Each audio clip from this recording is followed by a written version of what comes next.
오늘은 룻기 두 번째 시간입니다. 지난주 그 흉년이 올 때, 우리 인생 가운데 흉년이 올 때 이 나오미 그 가족이 어떻게 했습니까?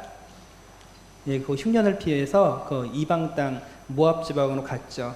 그렇게 피해 갔지만 그 흉년이 피해집니까?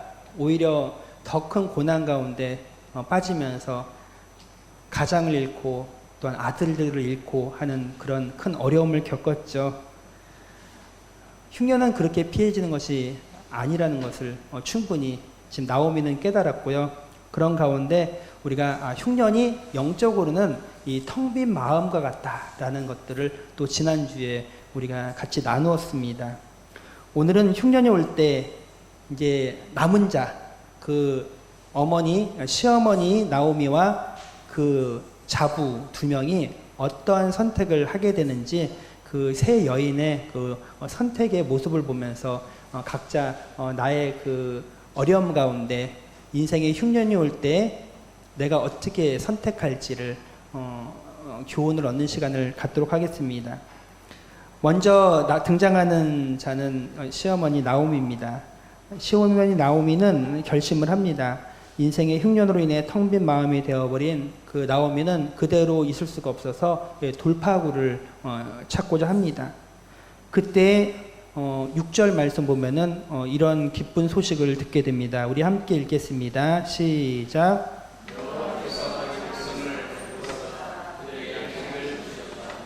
아멘. 복음이죠. 예, 하나님께서 그 백성들을 돌아보시고 양식을 주셨다는 겁니다. 하지만 그 양식을 이스라엘 땅에 있는 사람들은 받았는데 흉년을 피해서 모압 땅에 있는 이 나오미에게는 그 은혜가 임하지 않습니다. 어떻게 해야 됩니까? 다시금 약속의 땅으로 돌아가야 합니다. 참 인생이 얄궂지 않습니까? 뭔가 인생에 활로를 찾아서 왔는데 오히려 더 큰 어려움을 겪고 다시금 돌아갈 수밖에 없는 그 땅에 그대로 그 유대 땅에 있었으면은 가나안 땅에 있었으면은 그냥 그 은혜를 누릴 수 있었는데 다른 사람보다 더 늦게 누리게 되는 거죠. 이런 것들을 우리가 인생 가운데 자주 경험하지 않습니까? 이렇게도 생각해보고 저렇게도 생각해보고 막 머리도 써보고 그리고 여러 가지 똑똑한 척도 해봤는데 결과는 별반 다른 게 없는 경우를 우리가 많이 경험하게 됩니다. 그때 이 나오미는 어떻게 합니까? 다시금 하나님의 은혜를 구하게 됩니다. 이전까지는 나오미가 하나님의 은혜를 구했다라는 그런 내용이 없어요. 어쨌든 그가 할 수 있는 그런 최선으로 그 인생의 돌파구를 찾아갔었죠.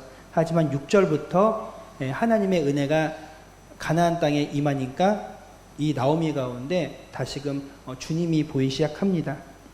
하나님은 이스라엘 백성들을 긍휼히 여기셔서 그들에게 양식을 주셨습니다. 하나님의 언약을 신뢰하지 않고 약속의 땅을 등졌던 그들, 결과는 고난의 연속이었죠. 우리가 이 나오미의 이런 모습을 보면서 우리 각자의 그런 삶을 돌아보기를 원합니다. 지금이 우리 인생의 흉년이 올 때가 아닙니까?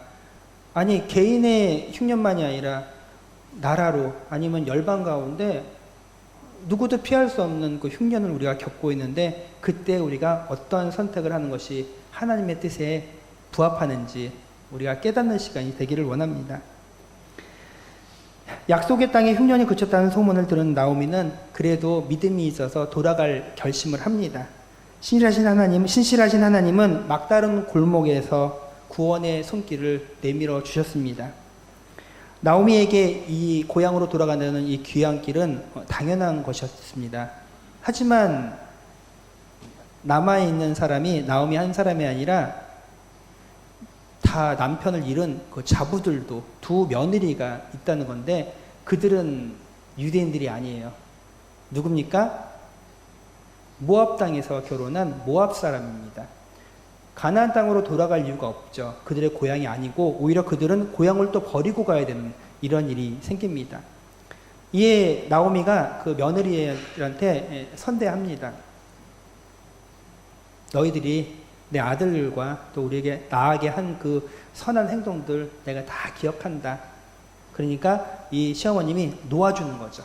너희 어머니에게로 다시 친정으로 돌아가라고 그렇게 선대하는 말을 합니다. 너무 당연한 거 아닙니까? 남편은 죽어서 없고 또한 자신의 고향을 등지고 그 시어머니의 고향을 따라가는 며느리가 있을까? 상식적으로는 남는 것이 맞는 것 같습니다. 그런데 처음에 이렇게 나오미가 시어머니로서 그 딱 정을 끊으려고 했을 때 두 며느리는 아니 어머님을 따라가겠습니다. 이구동성으로 어머니에 이렇게 붙잡습니다. 오르바도 룻도 동일한 모습을 보이죠. 그때 나오미가 한 번 더 또 권면을 합니다. 그렇지 않다 했을 때 그때 두 며느리의 선택이 갈리기 시작합니다. 오르바와 룻이 정반대의 선택을 하게 되죠. 8절에 우리 8절 말씀 우리 함께 읽겠습니다. 시작. 너희가 죽은 자들과 나를 선대한 것 같이 여호와께서 너희를 선대하시기를 원하며.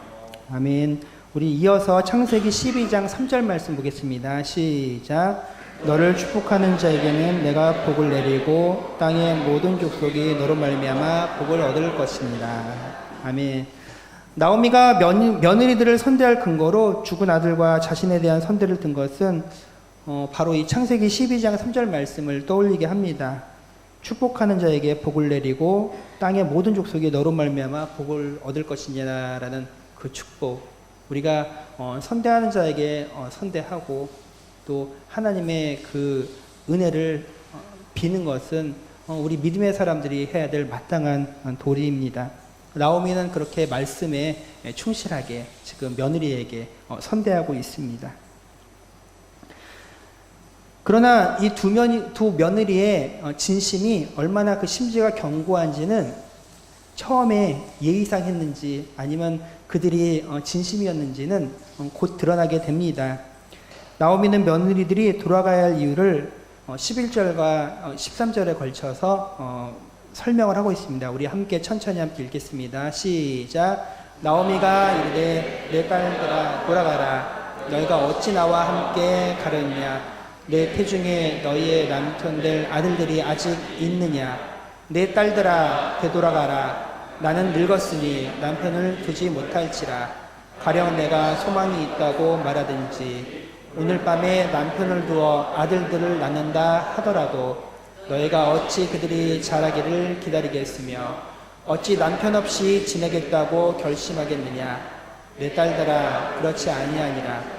여호와의 손이 나를 치었으므로 나는 너희로 말미암아 더욱 마음이 아프다. 아멘. 아멘. 나오미는 자신이 그 흉년에 대해서 하나님의 언약을 신뢰하지 못하고 이 모압 땅으로 온 자신은 하나님의 징계를 받는 것이라고 말하면서 너희들은 그럴 필요가 없다. 이것은 나의 문제다라고 하면서 또 선을 긋고 있습니다. 그러면서 하나 재미있는 게 12절 13절 나오죠. 이것을 그 유대 법으로는 수혼법이라고 합니다. 수혼. 결혼을 했는데 남편이 죽었어요. 그러면은 남편 가운데 형제가 있으면은 그 형제에게 다시금 이렇게 가정을 이루는 겁니다. 근데 지금 나오미가 뭐라고 합니까? 남편도 없죠. 내가 다시 결혼을 해갖고 또 그를 통하여서 아들을 낳고 그러니까 내 태중에 아들들이 있느냐 이렇게 하는 이유가 나는 너희들한테 줄 아들이 없다. 그러니까 너희 남편의 대상자가 지금 없다고 얘기하는 겁니다. 혹시 내가 지금이라도 결혼해서 아이를 낳은들 10년, 20년 너희가 기다릴 수 있겠느냐 이렇게 하는 겁니다. 너무 도리에 맞는 말을 지금 하고 있는 것이죠. 어쨌든 나오미는 자신에게 아무런 소망이 없음을 알고 며느리의 마음을 돌이키려고 했습니다. 이런 시어머니의 애끓는 겉면에 두 며느리가 드디어 선택을 합니다. 먼저 큰 며느리 오르바의 선택입니다. 오르바는 시어머니의 두 번째 겉면에 동족에게로 돌아가는 것을 선택합니다. 인간적으로 볼 때 오르바가 나오미를 떠난 일은 비난하기엔 좀 어렵습니다. 그러나 15절을 보면은 나오미가 전혀 의외의 말을 합니다. 15절에 그의 백성과 그의 신들에게 돌아갔다라는 표현을 씁니다. 그러니까 오르바는 앞에 보게 되면은 너희 어머니 가라, 친정으로 보낸다고 이렇게 했는데 오르바가 선택을 하니까 나오미가 이런 표현을 써요. 그의 백성과 모압 백성과 모압의 신들에게로 그가 돌아갔다. 이 선택으로 오르바는 더 이상 성경에서 등장하지 않습니다. 하나님의 역사에서 사라지게 된 것이죠. 하지만 둘째 며느리 룻의 선택은 달랐습니다. 나오미는 함께하겠다는 룻에게 그래도 계속 거듭 떠나라고 말합니다. 너도 너의 동서를 따라 돌아가라 라고 15절에서 얘기를 합니다. 나오미는 룻에게 선택의 기회를 주면서 그의 진심을 확인하고 싶었습니다. 그러나 룻은 이 나오미의 세 번째 겉면에도 불구하고 끝까지 시어머니를 따르겠다고 다짐합니다.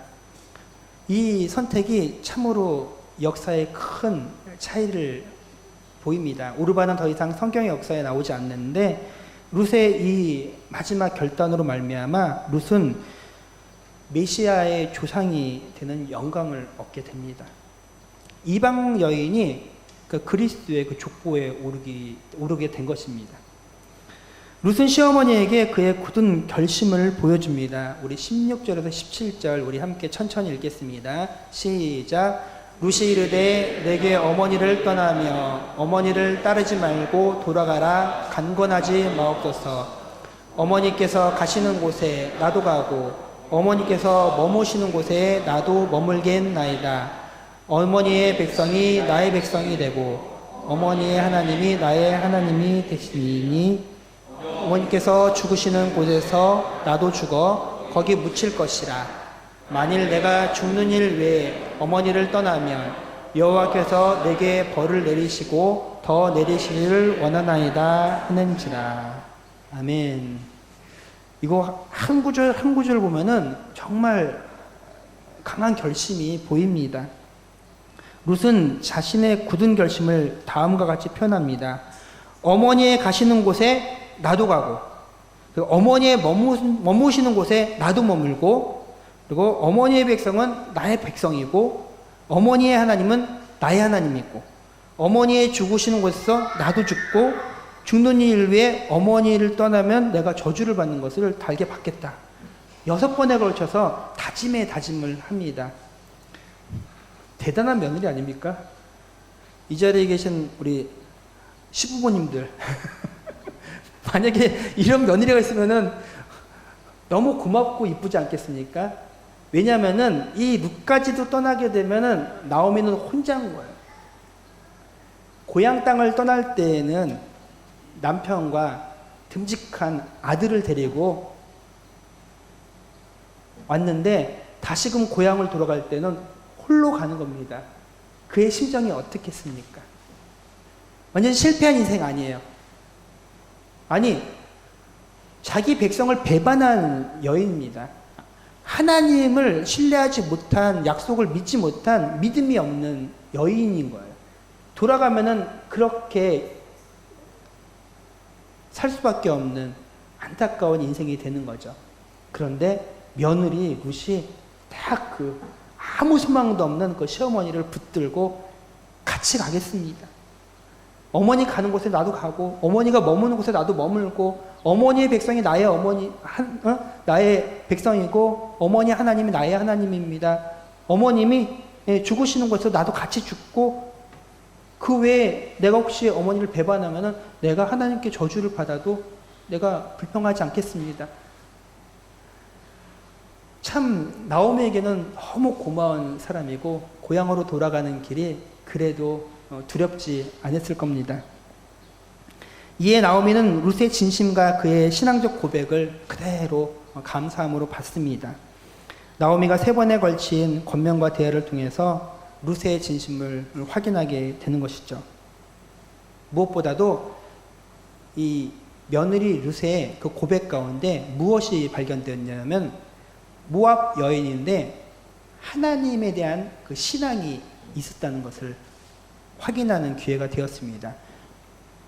고난 가운데 인생의 흉년이 있을 때 룻은 하나님을 만났습니다. 참 귀한 거 아닙니까? 만약에 어려움이 없었으면은 모압 땅에서 잘 정착했으면은 어떤 면에서는 그 나오미의 가정들, 그 남편이 살아있고 아들 둘이 살아있으면은 그들이 오히려 오르바처럼 그 모압 백성들과 동화되고 그리고 모압의 신을 섬기면서 그냥 이방 족속과 별반 다른 바 없는 가정이 됐을지도 모릅니다. 하지만 인생의 흉년이 왔을 때 이들은 결국은 하나님을 바라보는 믿음을 회복하게 됩니다. 이에 나오미와 룻은 다시금 유대 땅 베들레헴으로 돌아옵니다. 19절에 보면 이에 그 2사람이 베들레헴까지 갔더라. 고향 사람들은 나오미를 참 오랜만에 보게 됐는데 나오미의 몰골이 참 보기가 안쓰러운 거예요. 그러면서 뭐라고 합니까? 당신이 정말 나오미가 맞느냐? 이 여러 가지 의미가 있습니다. 갈 때에는 당당하게 갔는데 뭔가 적각불이 흐르는 땅을 이 고향이 먹을 것이 없으니까 떠나면서 내가 뭔가를 찾아가겠다고 씩씩하게 나가는데 돌아올 때는 남편도 없고 아들도 다 잃어놓고 그리고 누군지도 모르는 여인과 함께 오는 거예요. 그러니까 정말 나오미가 맞냐? 라면서 막 수선을 떱니다. 그냥 걱정해서 하는 말이기보다는 떠들썩하면서 온 동네가 난리가 나는 분위기가 지금 본문에 기록되어 있습니다. 그녀의 상한 모습이 그런 반응을 일으키기에 충분해 보였습니다. 일면 이런 부분도 있지 않았을까 싶어요. 이제 이 베들레헴은 하나님께서 양식을 주셔서 그들은 먹고 살 만한 여유가 있었던 거예요. 그런데 그렇게 잘난 척하고 떠났던 사람들이 그런 모습을 보니까 이렇게 약간 비웃는 부분도 있지 않았을까라는 그런 마음이 듭니다. 그것은 이후에 우리가 2장 이후로 보게 되면은 이 나오미와 룻이 변변한 어떤 직업이나 뭔가를 갖지 아니하고 남이 추수한 그 찌꺼기를 주워 갖고 먹는 그런 삶을 사는 걸 보면은 우리가 충분히 이해할 수 있게 되는 것입니다. 이에 나오미는 자신이 그동안 겪었던 고난을 고향 사람들에게 말하기 시작합니다. 나오미는 고난의 삶을 말하면서도 중요한 것은 하나님을 원망하는 내용은 본문에 드러나지 않고 있습니다. 공교롭게도 나오미와 룻이 돌아온 시기는 보리를 추수하는 추수 시기였습니다. 그들이 그래도 하나님의 그 마지막 그 긍휼한 은혜를 붙잡을 수 있는 기회였죠. 추수라는 것은 하나님 베푸시는 긍휼의 증거이며 우리 미래에 대한 희망입니다. 그래도 하나님께서 우리의 삶 가운데 미래의 어떤 열매를 가질 수 있다는 것 참 귀하지 않겠습니까? 그래서 여전히 나오미의 가정에는 그리고 이 룻의 가정에는 미래에 대한 소망을 가질 수 있었던 것입니다. 이제부터 이어지는 다음 주부터 룻기 2장부터는 룻은 수확에 참여하게 되면서 하나님이 주시는 그 은혜의 끝자락을 붙들고 소망으로 나아가게 됩니다. 우리 성도님들 요즘에 어떻게 지내십니까? 우리에게는 소망이 있습니다. 참 감사한 것은 저는 성도님들 참 많이 걱정되는데 성도님들은 제 걱정을 또 많이 하세요. 그래서 이렇게 또 교회 걱정도 많이 해주시고 솔직히 우리 성도님들 가정과 생업이 얼마나 지금 많이 지장이 많고 힘드시겠습니까? 그럼에도 불구하고 우리에게는 여전히 소망이 있습니다. 우리가 기도할 사람이 있고 또 우리가 앞으로 세워나갈 교회와 또한 우리의 자녀들과 우리의 미래가 있지 않습니까? 그것을 놓치지 않으면 됩니다. 우리가 이 룻기 1장을 통해서 얻어야 되는 그 교훈은 무엇이냐면은 삶의 흉년이 올 때 그 자리를 피하거나 도망가지 말라는 겁니다. 하나님께서 주신 가정, 하나님께서 주신 생업, 주께서 주신 그 교회가 어려움을 겪지라도 우리는 결코 피하거나 도망가거나 피하지 말라는 겁니다. 어떻게 됩니까? 그 자리를 묵묵하게 믿음으로 지켜나가야 됩니다. 신앙생활 하다 보면은 이런 분들 많이 보게 됩니다. 생각보다 많아요. 마음이 맞지 않는다고 해서 교회를 쉽게 옮기고 직장을 쉽게 옮기고 또 요즘에는 가정이 너무나 쉽게 포기되어지고, 물론 옮기거나 헤어지는 것들이 비난받을 수는 없습니다. 그럼 무조건적으로 할 수는 없어요. 각자 사정이 있기 때문에. 그런데 너무 애쓰지 아니하고 쉽게 포기하는 것이 문제가 되는 겁니다. 중요한 것은 무엇이냐면 우리가 어떤 결정을 할지라도 그 결정은 다 존중합니다. 존중을 하지만 그 결정이 어떤 기준에서 이루어졌냐가 중요합니다. 우리 시편 143편 8절 말씀 우리 함께 읽겠습니다. 시작. 내가 주를 의뢰하노니 내가 다닐 길을 알게 하소서. 내가 내 영혼을 주께 드림이니이다. 아멘. 우리는 인생에 어려움이 있을 때 무엇을 들어야 되냐면은 내 마음의 소리나 세상의 소리나 사람의 말에 귀를 기울이는 것이 아니라 주의 인자한 말씀에 우리의 귀를 기울여야 합니다. 하나님, 내가 어떻게 하기를 원합니까? 감당하기에는 너무나 무겁습니다. 하나님, 내가 주님께 의뢰합니다. 주님 도와주옵소서. 내가 어느 길을 다녀야 될지 주께서 알려주시고 비춰주시고 인도하여 주옵소서. 나의 영혼을 주님께 다 드립니다. 그러면은 하나님께서 그의 삶 가운데 우리에게 믿음을 확인할 겁니다. 지난주에 말씀하신 것처럼 그것이 때로는 징계로 올 수도 있고요. 시험을 통해서 올 수도 있고 우리를 훈련한 것일 수도 있어요. 그렇지만은 하나님께서 각자에 맞게 그렇게 반응하실 때 우리가 하나님의 그 음성을 듣기를 원합니다. 그것이 중요한 거예요.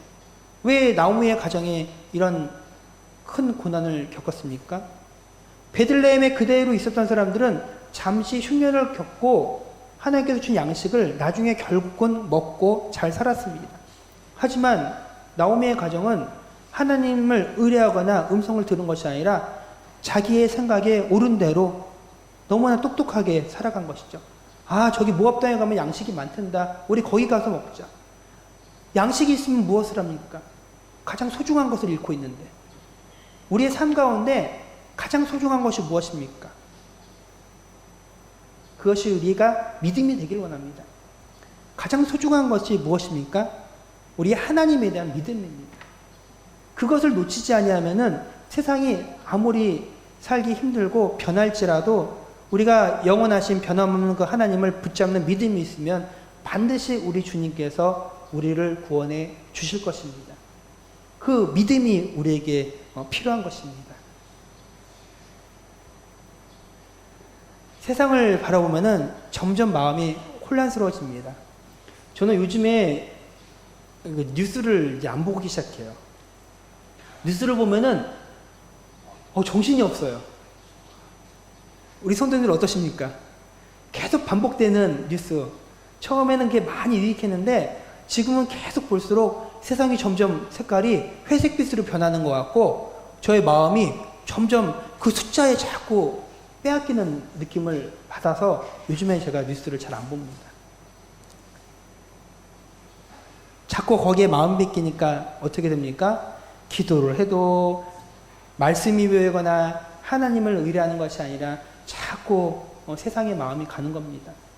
사람들을 만나도 대화의 소재가 항상 세상 돌아가는 것에서 벗어나지 않는 것이죠. 그런데 우리 하나님은 어제도 계셨고 오늘도 계시고 앞으로도 영원하실 하나님이십니다. 우리 하나님은 변함이 없거든요. 세상이 변하고 사람들이 변했지만은 우리 하나님은 여전하십니다. 우리의 신앙도 동일합니다. 환경이나 어떤 세상의 흐름 가운데 우리가 요동치지 않기를 원합니다. 어떻게 하길 원합니까? 주의 인자한 말씀에 귀를 기울이고 그 가운데 우리의 갈 길을 인도함 받으면 됩니다. 왜 그렇습니까? 우리 하나님은 세상과 상관없이 우리를 보호하십니다. 세상이 하나님을 의지하는 사람을 어떻게 하질 못합니다. 그러면 되는 거 아닙니까? 제가 한 가지 이런 생각이 들더라고요. TV를 보게 되면은 배 타는 모습이 보여요. 배가 작으면은 작은 풍랑에도 넘실넘실하고 그리고 막 배멀미하고 정신을 못 차리더라고요. 근데 파도가 높을지라도 큰 배를 타게 되면은 사람들이요, 파도가 있는지 또 그 배 안에 있으면은 밖에 비가 오는지 그거랑 상관없이 평안하게 지내는 그런 모습을 보게 됩니다. 구원의 방주 대신 우리 주님께 우리의 삶을 의뢰합시다. 새 여인의 선택을 보면서 어떤 마음 드셨습니까? 나오미는 처음에는 잘못된 선택을 하였지만은 뒤늦게 후회해서 올바른 선택을 합니다. 룻은 이방 여인인데도 불구하고 참으로 그 믿음이 없는 믿음에서 있는 믿음으로 되죠. 그래서 하나님께서 어떻게 하십니까? 그를 통하여서 메시아의 조상이 되게 하시죠. 오르반은 어떻습니까? 처음부터 믿음이 없었고 끝까지 없습니다. 그는 논란의 여지는 없어요. 그냥 역사 밖에 있는 존재이기 때문에. 하지만 우리가 나오미의 입장이 되던 룻의 입장이 되던 그것과 상관없이 마지막이 중요합니다. 우리 믿음의 사람들은 이전의 삶이 어떠한과 상관없이 끝까지 우리의 믿음을 지키며 결국은 하나님의 백성으로 남는 것이 중요합니다. 그래서 우리는 이 룻의 고백이 중요한 것이죠. 어머니의 가시는 곳에 나도 가고 어머니의 하나님이 나의 하나님이 될 것입니다. 내가 이것을 어기면은 저주를 받아도 달게 받겠습니다. 얼마나 강력한 믿음의 고백입니까? 우리의 삶이 그렇게 되길 원합니다. 하나님이 함께 하시면 되는 거잖아요. 그리고 하나님의 백성이 나의 백성입니다. 우리가 함께 홀로 살아가는 것이 아니라 서로 의지하고 서로 기도하면서 이 어려운 파도를 이 구원의 방주 안에서 이 한샘 재단 가운데서 끝까지 지켜나갈 수 있는 우리 성도님 되시기를 주님의 이름으로 축원합니다. 우리 이 시간에 찬양하고 함께 기도하는 시간을 갖겠습니다.